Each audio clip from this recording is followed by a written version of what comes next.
अस्सलाम वालेकुम दोस्तों, मैं हूं मोहम्मद इसाक और आप देख रहे हैं मोहम्मद इसाक यूट्यूब चैनल। दोस्तों, वीडियो शुरू करने से पहले मेरी आप दोस्तों से गुजारिश है कि आप लोग मेरे चैनल को सब्सक्राइब कर दें और साथ ही साथ बेल नोटिफिकेशन भी ऑन कर दें ताकि मेरी हर आने वाली वीडियो का नोटिफिकेशन आप दोस्तों तक बर वक्त पहुँचता रहे। बिस्मिल्लाहिर्रहमानिर्रहीम। अस्सलाम वालेकुम दोस्तों, मैं हूं मोहम्मद इसाक और आप देख रहे हैं मोहम्मद इसाक यूट्यूब चैनल। दोस्तों, आज की हमारी वीडियो उन तमाम तलबा के लिए है जो तलबा जो है आप जिन्होंने यूनिवर्सिटी में एडमिशन ले लिया है या जो यूनिवर्सिटी में पहले से बच्चे पढ़ रहे हैं, उन बच्चों को ये पता नहीं है कि हमारे सब्जेक्ट की कोर्स आउटलाइन जो है वो क्या है, हमने इस सेमेस्टर में क्या पढ़ना है। तो टीचर्स की तरफ से भी बाज़ औक़ात ऐसा होता है कि स्टूडेंट्स को जो है कोर्स आउटलाइन फ़राहम नहीं की जाती। तो आज मैं आपको बिल्कुल आसान तरीका सिखाता हूँ कि किस तरह से आप ख़ास तौर पर अगर आप BZU के स्टूडेंट्स हैं तो आप किस तरह किसी भी यूनिवर्सिटी से कोर्स आउटलाइन डाउनलोड कर सकते हैं, और ख़ास तौर पर अगर BZU मुल्तान के आप स्टूडेंट्स हैं। तो चलिए दोस्तों, हम सबसे पहले BZU की जो वेबसाइट है हम वो ओपन कर लेते हैं। दोस्तों, आप देख सकते हैं कि यहाँ पे BZU की वेबसाइट ओपन हो चुकी है, ये यहाँ पे आपको नज़र आ रहा होगा। तो यहाँ पे आप एक सेक्शन होगा होम का, ये जहाँ पे आपको जो है ना यूनिवर्सिटी का एक ऑफिशियल जो पेज है वो शो हो रहा होता है। इसके बाद ये BZU के बारे में लिखा हुआ है। इसके बाद यहाँ पे जो तीसरे नंबर पे जो है आपने यहाँ पे आ जाना है प्रोग्राम्स में।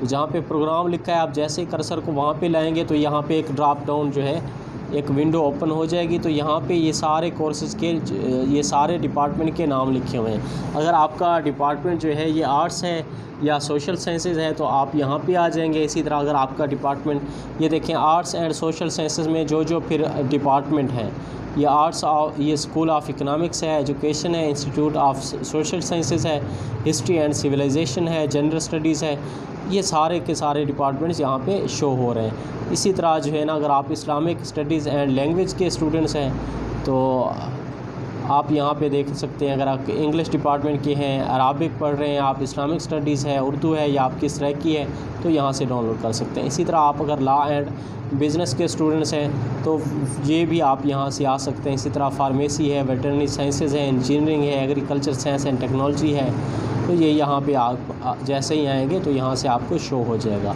चलिए दोस्तों, हम सबसे पहले आर्ट्स एंड सोशल साइंस में आ जाते हैं। यहाँ पे स्कूल ऑफ इकनॉमिक्स है तो हम यहाँ पे क्लिक कर लेते हैं। हमने एक subject introduction to business studies हमने उसकी फ़र्ज़ करते हैं कोर्स आउटलाइन डाउनलोड करनी है, और उसका कोर्स कोड जो है इकनॉमिक्स 209 है। चलिए हम देखते हैं कि ये कोर्स आउटलाइन यहाँ पे मौजूद है या नहीं है। तो दोस्तों, जैसे आप इसको ओपन करेंगे तो यहाँ पे आपको स्कूल ऑफ इकनॉमिक्स लिखा हुआ नज़र आ रहा होगा। तो अब आप इसको थोड़ा सा जो है ना नीचे आप आएंगे तो इसको थोड़ा ऊपर कर लेंगे। तो यहाँ पे देखें, ये जहाँ पे लिखा होगा कोर्स नेम एलिजिबिलिटी क्राइटेरिया, ये देखें अगर आपका कोर्स जो है वो नेम है, अगर आप MSc इकनॉमिक्स के स्टूडेंट्स हैं तो आप यहाँ से डाउनलोड कर लें कोर्स आउटलाइन। अगर आप MPhil इकनॉमिक्स के हैं तो यहाँ से डाउनलोड कर लें। लेकिन अगर आपका BS प्रोग्राम है तो फिर आप यहाँ से डाउनलोड कर लें। अगर MSc इकनॉमिक्स जो है आपका सेमेस्टर सिस्टम है तो यहाँ से डाउनलोड कर लें। अब हम BS इकनॉमिक्स 4 ईयर जो है प्रोग्राम जो है हम इसकी कोर्स आउटलाइन करते हैं। तो इसकी जो कोर्स आउटलाइन है ये यहाँ पे ऊपर आपको बता रहा है कि किस क्राइटेरिया के तहत आपको BS इकनॉमिक्स में एडमिशन मिल सकता है BZU में। तो हम यहाँ पे ये देखें 2 कोर्स आउटलाइंस अवेलेबल हैं, एक ओल्ड है एक न्यू है। तो चलिए हम न्यू कोर्स आउटलाइन को डाउनलोड कर लेते हैं। तो हम यहाँ पे डाउनलोड कोर्स आउटलाइन पे क्लिक कर देंगे। तो जैसे ही हम डाउनलोड कोर्स आउटलाइन पे क्लिक करेंगे तो आपको यहाँ पे अगर आपने IDM इंस्टॉल किया हुआ है तो यहाँ पे आपके पास स्टार्ट डाउनलोड का ऑप्शन आ जाएगा, आप यहाँ पे क्लिक कर देंगे। तो और यहाँ पे आप ओपन फ़ोल्डर कर लें ताकि जिस फोल्डर जहाँ पे आपने डाउनलोड किया है तो वो डायरेक्टली वहाँ पे जाके वो फ़ोल्डर ओपन हो जाए। तो यहाँ पे ये देखें, ये BS सिलेबस 2013 से 2014 तक ये रिवाइज्ड एडिशन है, जो भी उनकी जो लेटेस्ट जो है जो न्यू सिलेबस है। तो अब आप इसको ओपन कर लेंगे तो देखिए दोस्तों, आपको ये BS जो है इकनॉमिक्स 8 सेमेस्टर जिसके हैं तो आपको इसके 130 क्रेडिट आवर्स हैं, यहाँ पे आपको नज़र आ रहा होगा। फर्स्ट सेमेस्टर में आप ने कौन कौन से सब्जेक्ट पढ़ने हैं ये भी लिखा हुआ है, सेकंड में कौन से पढ़ने हैं ये भी लिखा हुआ है। हम थर्ड में देखते हैं क्योंकि हम इंट्रोडक्शन टू बिज़नेस स्टडीज़ का कोर्स आउटलाइन हम चाहते हैं तो ये देखें, ये इकोनॉमिक्स 209 इसका कोर्स कोड है। ये इंट्रोडक्शन टू बिज़नेस स्टडीज़ यहाँ पे लिखा हुआ है और क्रेडिट आवर्स 3 क्रेडिट आवर्स का ये कोर्स है। तो चलें दोस्तों, हम देखते हैं कि अब इसकी कोर्स आउटलाइन में कौन सी डिटेल है, हमने कौन कौन से टॉपिक पढ़ने हैं। तो हम यहाँ पे अब ओपन कर लेते हैं। तो ये आपको फंडामेंटल्स ऑफ ज्योग्राफी के नीचे जो है ये 3rd सेमेस्टर आएंगे। 3rd सेमेस्टर में ये जो कोर्स है ये आपका तकरीबन 5वें नंबर पे है, इंट्रोडक्शन टू बिज़नेस स्टडीज़। तो चलिए दोस्तों, हम इसको थोड़ा सा नीचे आते हैं फर्दर। तो हम 3rd सेमेस्टर में जाते हैं, फिर 3rd सेमेस्टर के यहाँ पे हम चेक कर लेंगे कि कौन कौन से कोर्सेज़ हैं। और ये अब आपका 3rd सेमेस्टर आ गया, इकोनॉमिक्स 201, 203, 205 और 207, ये 2011, 202। अच्छा, ये यहाँ पे है, ये आपको नज़र आ रहा होगा। इसको मैं थोड़ा सा जूम कर लेता हूँ ताकि आप लोगों को आसानी से नज़र आए। ये देखें दोस्तों, ये introduction to business economics course code 209 introduction to business studies. अब आपके सामने यहाँ पे लिखा हुआ आ जाएगा, तो आप इसको ओपन कर लेंगे।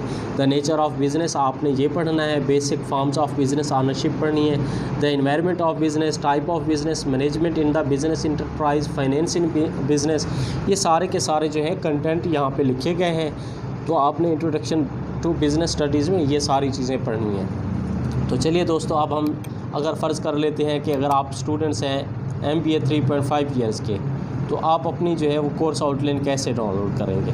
तो दोस्तों दोबारा वापस आ जाएंगे हम प्रोग्राम्स में। तो यहाँ पे हम कॉमर्स, लॉ एंड बिज़नेस पे आ जाएंगे। तो यहाँ पे आते ही हम मैनेजमेंट साइंस पे आ जाएंगे। यहाँ पे हम क्लिक करेंगे। जैसे ही हम यहाँ पे क्लिक करेंगे तो आपको यहाँ पे आ जाना है नीचे फिर से ये यहाँ पे कोर्स नेम लिखा हुआ है, आप यहाँ पे आ जाएंगे। एलिजिबिलिटी क्राइटेरिया, अब आपका जो प्रोग्राम है BBA ऑनर है, MBA 1.5 है, MBA 3.5 ईयर्स है। चलिए हम देख लेते हैं कि हमारा फ़र्ज़ कर लेते हैं MBA 3.5 ईयर प्रोग्राम है। तो यहाँ पे ये देख सकते हैं दोस्तों, आपको यहाँ पे ये नीचे डाउनलोड कोर्स आउटलाइन लिखा हुआ नज़र आ रहा होगा। तो दोस्तों आप यहाँ पे क्लिक कर लेंगे। तो जैसे आप यहाँ पे क्लिक करेंगे तो वो आपसे पूछेगा कि आपने स्टार्ट डाउनलोड करना है या नहीं करना। तो अब आप यहाँ पे जो है स्टार्ट डाउनलोड पे क्लिक कर देंगे। तो ये अब आपका जो है ना डाउनलोड हो चुका है। अब आप यहाँ पे आप इसको कैसे ओपन करना चाहते हैं। आप चाहें तो यहाँ पे क्लोज़ कर सकते हैं, आप चाहें तो डायरेक्ट फ़ोल्डर की सूरत में इसको ओपन कर सकते हैं। चले हम यहाँ पे आप फ़ोल्डर की सूरत में ओपन फ़ोल्डर कर लेते हैं। तो मैं जैसे ही यहाँ पे क्लिक करता हूँ, ये देखिए दोस्तों, हम डायरेक्ट MBA 3.5 आउटलाइन पे आ गए। तो दोस्तों हम इसके ऊपर डबल क्लिक करते हैं। ये देखें, ये यहाँ पे इंस्टीट्यूट ऑफ मैनेजमेंट साइंसेज है। यहाँ पे MBA 3.5 के जितने भी सेमेस्टर्स हैं उनकी जो एक सब्जेक्ट्स हैं उनकी डिटेल है। फर्स्ट सेमेस्टर में आप फाइनेंशियल अकाउंटिंग पढ़ते हैं, फिर इंट्रोडक्शन टू मैनेजमेंट पढ़ते हैं, principle of marketing, mathematics for business, principle of macro economics. तो इसी तरह introduction to human resource management है, बाकी भी सब्जेक्ट हैं। अब हम फ़र्ज़ कर लेते हैं, हम चेक कर लेते हैं कि हमने अगर फाइनेंशियल अकाउंटिंग है तो फाइनेंशियल अकाउंटिंग में आपने क्या पढ़ना है। तो हम यहाँ पे नीचे आ जाएंगे फर्स्ट सेमेस्टर में। तो ये देखिए, ये फाइनेंशियल अकाउंटिंग, अब फाइनेंशियल अकाउंटिंग फ़र्स्ट ये कोर्स इंट्रोडक्शन है, ऑब्जेक्टिव है, ये यहाँ पे लर्निंग आउटकम्स हैं। तो ये सारी की सारी यहाँ पे लिखी हुई ये कोर्सेज़ के कंटेंट्स हैं। तो आपने यहाँ से कोर्सेज़ कंटेंट चेक कर लेने हैं कि आपने क्या क्या पढ़ना है। Introduction to business, commerce, trading, finance and financial institution पढ़ने हैं। फिर concept of account, assets, liabilities, revenue, expenses, capital etcetera, history of accounting. फिर introduction to accounting and accounting equation आ जाता है। IASB एंड फाइनेंशियल रिपोर्टिंग आ जाता है। ये यहाँ पे जो भी चीज़ें हैं आप ये सारी की सारी आपने फिर पढ़नी होगी। ये जहाँ पे आप नीचे आप देखेंगे तो ये रिकमेंडेड बुक्स भी लिखा होगा कि रिकमेंडेड बुक्स आपकी कौन सी हैं। ये लार्सन KD वेल्ड है, JJ and Chiappetta B 2005 fundamental of financial accounting 17 edition, और मैग्रा हिल एरविन, इन्होंने ये जो है ना बुक्स को पब्लिश किया है। ये Meigs P Walter, Johnson E Charles and Meigs F Robert, accounting the basis of business decision 11th edition McGraw Hill. ये जहाँ पे आपको रिकमेंडेड बुक्स बता रहा है, या और भी काफ़ी सारे यहाँ पे रिकमेंडेड बुक्स गिवन है। अच्छा, इसके नीचे जैसे ही आएंगे तो कोर्स एवोल्यूशन आ जाता है। अगर आपका पेपर जो है वो 100 मार्क्स वाला है तो फिर यहाँ पे आपने मिड टर्म पेपर जो है 30 मार्क्स का देना होता है, फाइनल के 50 मार्क्स होते हैं और सेशनल के 20 मार्क्स होते हैं। सेशनल में आपके जो